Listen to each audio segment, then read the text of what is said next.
perdão que recebemos de Deus flui quando nós transferimos, concedemos esse perdão aos outros. Essa é a real vida cristã.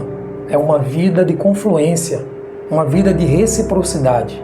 Assim como eu fui perdoado, eu preciso perdoar o outro, que também não merecia como nós não merecíamos, mas que diante das circunstâncias de uma vida cristã, é uma vida de entrega, uma vida de busca constante, aquilo que de fato não conseguimos sozinhos, mas conseguimos mediante o Espírito Santo. É sobre isso que queremos falar. O assunto de hoje, perdoar para ser perdoado.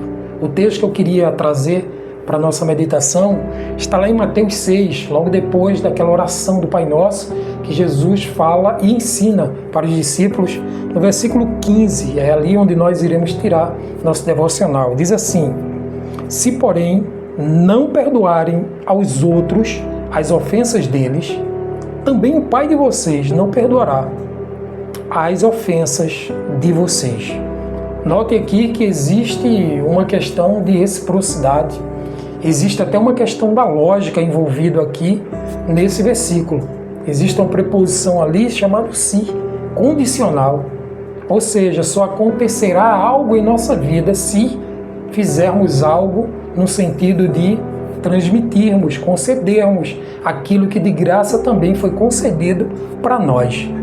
Portanto, eu queria destacar aqui desse texto alguns pontos importantes para o nosso crescimento. O primeiro deles é entender que quando Jesus ensinou a oração do Pai Nosso, ele deixou claro aí o que verdadeiramente importa. E aqui eu coloquei que a prática do perdão é indispensável na vida de qualquer pessoa que se diz que está em Cristo. A prática do perdão é indispensável. É necessário que você em alguns momentos perdoe e em alguns outros momentos você aceite o perdão de outras pessoas para que você seja um cristão autêntico, voltado pelo poder de Deus e narrado pelo Espírito Santo em tudo aquilo que vier a fazer. Outra coisa que eu destaco é que não perdoar bloqueia a comunhão com Deus e também endurece o coração contra a graça de Deus. Duas coisas acontecem quando a gente não perdoa. A gente mantém o nosso relacionamento rompido, fraturado com o Senhor, e também a gente endurece o nosso coração para receber a graça de Deus que tanto nós precisamos, porque sem a graça não podemos jamais ser salvos. Lembra de Efésios 2,8? Porque pela graça sois salvos, mediante a fé, isso não vem de vós, porque é um dom de Deus. Precisamos saber que a graça de Deus é o único meio pelo qual nós podemos ser salvos. Foi a graça, o favor de Deus que foi dispensado sobre nós e por isso fomos alcançados por meio dessa graça. Outra coisa que destaco é que perdoar não é ignorar a dor que aconteceu, ou simplesmente aprovar um erro que foi feito ao longo daquela vida, ao longo daquela existência, daqueles momentos críticos. Então, quando você perdoa, você não está dizendo que está ignorando sua dor. Também não é você cobrir o erro que aconteceu. Significa, de fato, mostrar que você está liberto. Significa libertar-se de uma dor, de uma algema, de uma âncora que vai lhe levar para baixo, lhe pressionar neste mundo para que você viva atrelado e voltado neste mundo. Portanto, o ato de você perdoar e ser perdoado, transferir o perdão ou receber o perdão, é um ato de cura, é um ato de liberdade, é um ato de transformação, que só pode fazer isso aqueles que estão em Jesus Cristo, o nosso Senhor. Então, eu coloquei aqui que, de fato, o teor do Evangelho está nisso. Conhecer o amor de Deus sobre nós e por isso entendermos que a graça que superabundou sobre nós fez com que nós pudéssemos ser perdoados.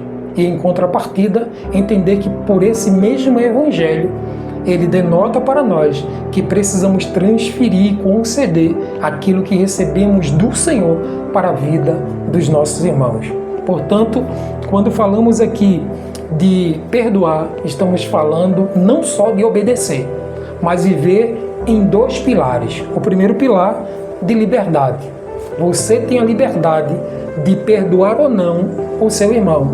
mas a consequência do perdoar e do não perdoar vai ser sobre sua vida, sobre sua ação e sobre sua geração, porque está em nossas mãos a decisão, a liberdade de podermos ou não oferecermos ou recebermos o perdão. Em segundo lugar, cura.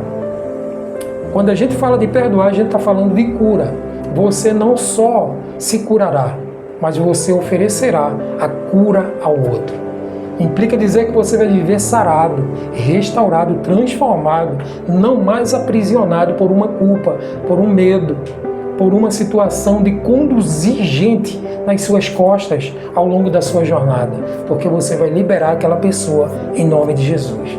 Se por acaso você que está aqui está preso sobre alguma pessoa, está atrelado a alguma pessoa por conta de uma mágoa, uma dor que foi gerada em você, ou que você gerou nela, libera essa pessoa em nome de Jesus, para você viver na liberdade do Espírito e para você viver curado pelo nome de Jesus.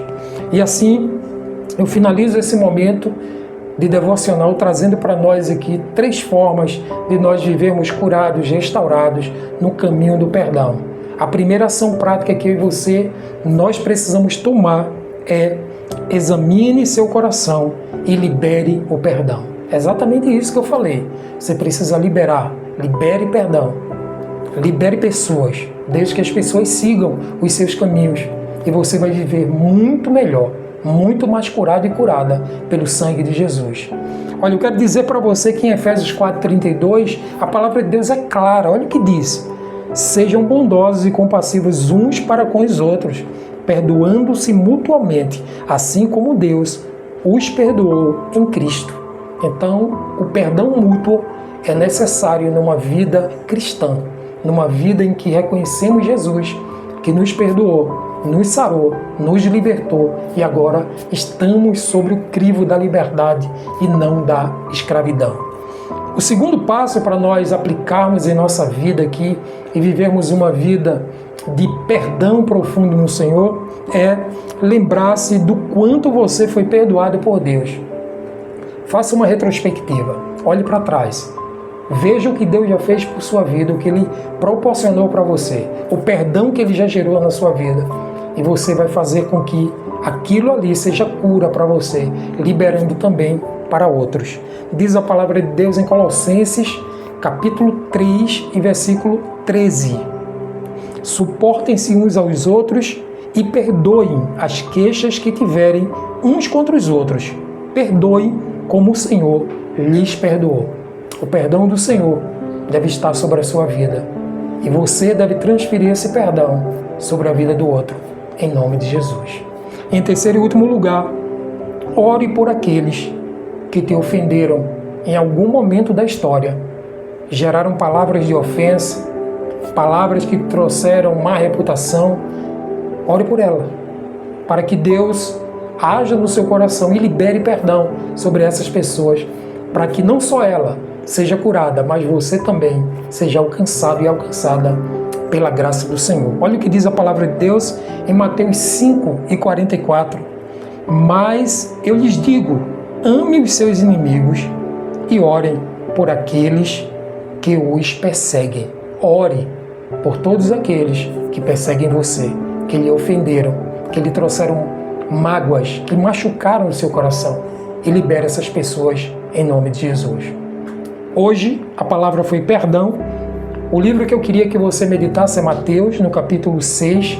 Você vai meditar do versículo 5 até o versículo 15. Essa vai ser a reflexão para a sua vida neste dia e Deus vai abençoar profundamente a sua trajetória. Eu quero convidar você a orar comigo nesta hora, em nome de Jesus. Vamos juntos? Querido Pai maravilhoso, Criador dos céus e da terra, o Senhor é aquele perdoador, sarador de feridas. Ó Deus, te pedimos que nesta hora venha curar e restaurar aqueles que estão, Senhor, presos, Senhor, machucados, angustiados por algum tipo, Senhor, de ferida emocional, espiritual ou até física, Pai. Ó Deus, que haja perdão, Pai, que haja transferência, Senhor, de perdão em nome de Jesus, que hoje se quebre todas as algemas da prisão, Senhor, da falta de perdão, e que haja liberdade profunda pelo Teu Espírito sobre a vida de cada um de nós. Te pedimos e te oramos em nome de Jesus. Amém.